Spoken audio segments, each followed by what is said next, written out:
name is Wes Woodson, and don't forget, you are enough. Hey Dons, it's Grace and Kylie back with another episode of CCTV. Jeez, what was that for? I don't see you wearing green. Wasn't St. Patrick's Day on Tuesday? Well, whatever.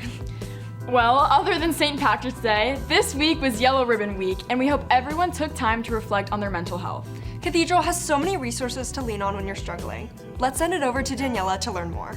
Thanks, Grace. Yellow Ribbon Week is all about suicide awareness and creating a safe space to discuss mental health. I'm here with one of our amazing counselors, Miss Tusshouse, to learn how we can help. Why is suicide awareness especially important for high school students right now? We've noticed in recent years after COVID and then the rise of social media usage, students are expressing symptoms of depression and anxiety a lot more. So it's something that we are very aware of as adults, especially in a Catholic environment.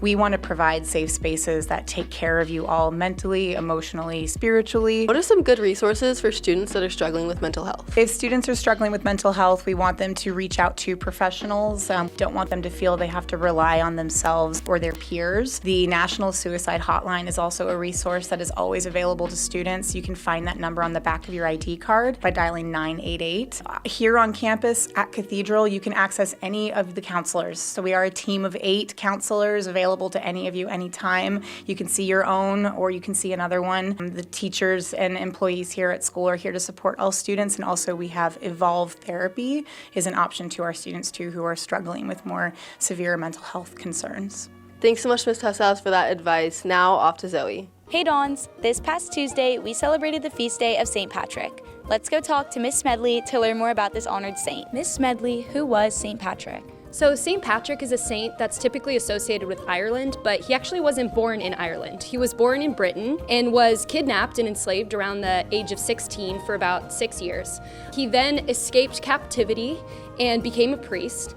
And then he decided to move back to Ireland to become a missionary to help convert people to Christianity. What is St. Patrick the patron saint of? St. Patrick is the patron saint of Ireland and engineers. How is St. Patrick connected to the shamrock? St. Patrick used the shamrock as a way to explain the Trinity. He used a 3-leaf clover, 3 parts of it, to explain how the Trinity is 3 parts but in one. Thanks, Miss Smedley. Now off to Adeline. Hey Dons, the CCHS Robotics team competed in a tournament against 41 other teams. They placed 16th and advanced to the playoffs where they placed 5th, which is the furthest they've ever been. Let's go talk to the team to learn more about it. Can you explain what the competition is and what the team has to do during it? Yeah, so we participate in the first robotics competition, and so a gameplay is chosen by first, and we have to build our robot to complete certain tasks according to the gameplay, and then we compete with other teams. What's coming up next for the team? So this weekend we have a competition at Francis Parker. It's our second and last competition. We took our results from our first competition and we decided what we wanted to change as a team. This week we made those changes, put in some more practice with the hopes of raising the bar even a little bit higher. This is the furthest that CCHS has gone in this competition.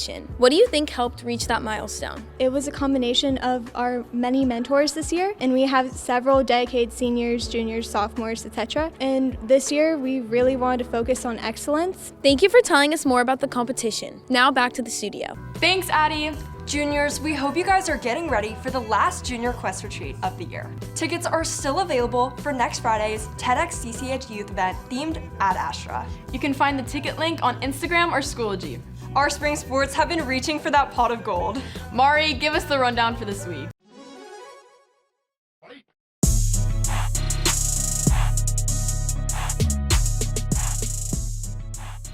What's up, Dons? It's Mari, and welcome back to CCTV Sports. We've got some huge wins and highlights to cover, so let's dive right in.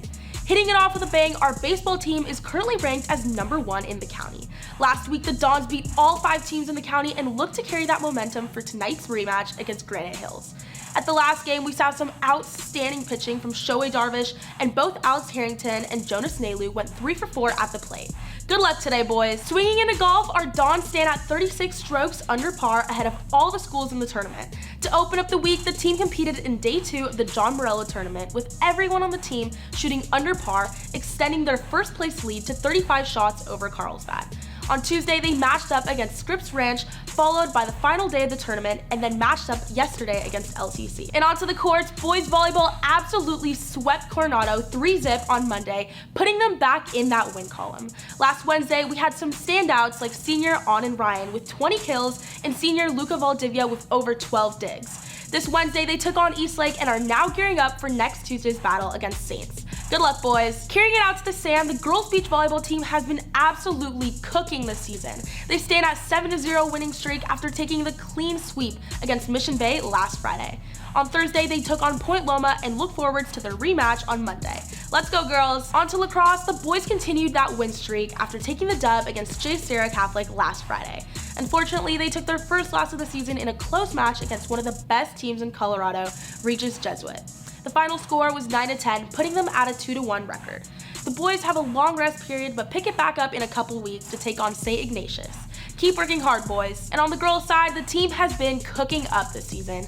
Griffin's got an interview with some of the star players. Thanks, Mari. I'm here with 4 players from the girls lacrosse team. AK, you and Talia have been on varsity all 4 years, showing great leadership. How do you plan to bring that this season? I've had really great role models before me, and I try to fill in their shoes and inspire my teammates how they did with me. What are you looking forward to most about this next chapter, and what do you plan to bring from your high school experience? I'm really excited to play at the next level, and from high school I learned that you only get what you give, so I'm planning on bringing that into college. Lily, it's obvious you guys aren't just a team, but you're a community. What do you guys do for team bonding? We go to team dinners a lot, and we also do activities with the boys lacrosse team, we all went to pickleball together. AK mentioned you guys know how to bring the energy. Maddie, can you elaborate on that? Yeah, so before the game, we show up 30 minutes early to the parking lot and have a massive dance party out of Talia's Tesla. No, but seriously, we try to bring everyone together and get hyped before the game. And on the topic of music, what's your guys' favorite hype song? Since You Make God by Perfect. Thank you guys so much for this interview. When's your guys' next game? Tomorrow, 1 p.m. at home. Be there! Back to the studio. Thanks, Griffin. Wishing you girls the best of luck at your match tomorrow. And to end things off quick, our track squad had their first league meet of the year against UC, putting up some quick times for the start of the season. Tomorrow, a select group of athletes will participate in the Falcon Relay Invitational, racing against schools from all over San Diego. Good luck, team. Well, Dons, that's a wrap for sports this week. Now, let's send it off to social. What's up, Dons? It's CJ. Today we're running back year 2 of the leprechaun hunt. For Team ASB, we have Lucas, Layla, and then Team CCTV, we got Connor and Andrew. All right, guys, let's get right into it. 3, 2, 1, go.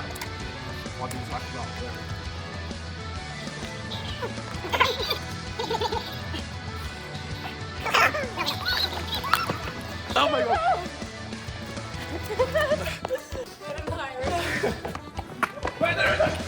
Behind the truck! I wasn't ready!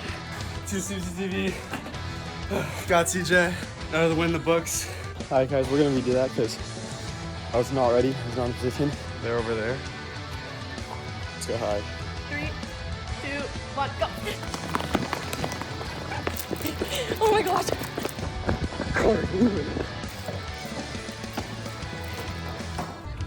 There he is. Where's CJ? This is a magician, bro. We tagged Connor in so he's gonna go searching. I'm gonna catch my breath for a second. What time is it? I don't know. Pretty sure break's about to start. Okay, I think I heard a rustle in that bush over there. How did he escape? Follow me. Ah!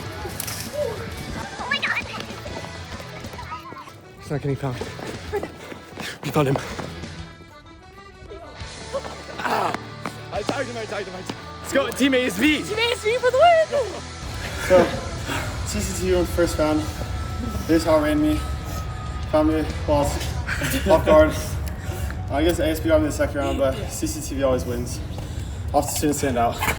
Hey Dons, it's Mia. This week's student standout is Ava Hanna. After playing beach volleyball for 4 years, what are you looking forward to for your senior season? I'm looking forward to hopefully getting a 5th win as a CIF sport this year and to be a leader on the team. How was the transition been from an indoor player as a libero to beach? It was really difficult at first moving from indoors to outdoors because I mainly played defense when I was playing libero, but now playing beach outside, I get to use my offensive skills a lot more. Now moving on to rapid fire questions. What's your favorite favorite pre-match song? Feels by Calvin Harris. Favorite jersey color to wear? Black.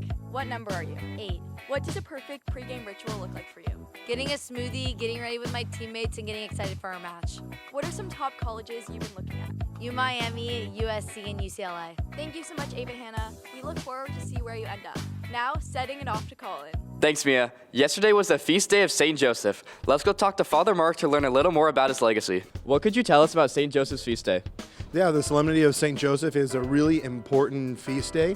One, because it occurs right in the middle of Lent. It kind of gives us a break from our Lenten practices so we can celebrate St. Joseph. But he was such an example, but his example and his love of Jesus and the Holy Family is such a wonderful witness for us. Why is he often called the patron saint of workers and fathers? Fathers, because he was the earthly father of Jesus and the adopted father, so he brings Jesus into his line, his family. Workers, because he obviously, as I mentioned, does not have any direct quotes in Scripture, so he's ones that is working. He's working in the background and is not always someone that speaks, but someone that has action. What virtues or qualities make St. Joseph a role model for people today? Really loved Mary and gave his whole self to her as her husband, and so we can learn how to be chaste ourselves in our life and how we can live this pure form of love to all that we meet. Thank you, Father. Now back to the studio. Thanks, Colin. The Car Club will be hosting Cathedral's first on-campus car meet next Saturday on March 28th from 9 a.m. to 12 p.m. Be sure to stop by and scan the posters around campus to show off a car and bring a can to support the food drive. Dons, tonight at 6 in the Manchester Stadium, we will be having our annual Powder Puff Tournament. The event is in support of the Mario Fierro Scholarship and the Sports for Kids organization. Make sure to pop out to support your junior and senior girls. I know I'll be there. That's a wrap on this week's episode. We'll see you next week with another episode of CCTV.